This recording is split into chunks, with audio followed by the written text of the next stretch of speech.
Welcome to Penrose Learning, where we make understanding easy. You'll begin by confirming basics so nothing blocks notifications. Open settings on your phone and verify Instagram updates are installed. Outdated apps often drop alerts. Once done, enable system-level notifications for Instagram so the app can push through.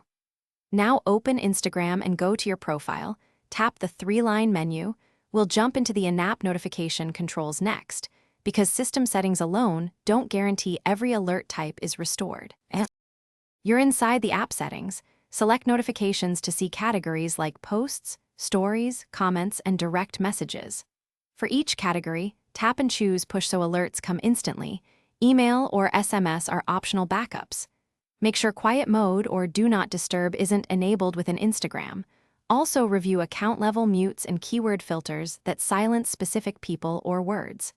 Once you finish these toggles, give the app a restart to apply changes and verify behavior with a live test message or comment. Finish by restarting your device and, if needed, clearing the Instagram cache or reinstalling the app to remove corrupted data. This often fixes stubborn issues. Then test using a secondary account or ask a friend to send a message so you can observe incoming alerts in real time. If notifications remain absent, reset network settings to refresh permissions and ports. Finally, if all else fails, contact Instagram support with screenshots and exact steps you took. Explain what changed and when, so they can escalate correctly. Thanks for watching. If this was helpful, leave a like and consider subscribing. See you next time.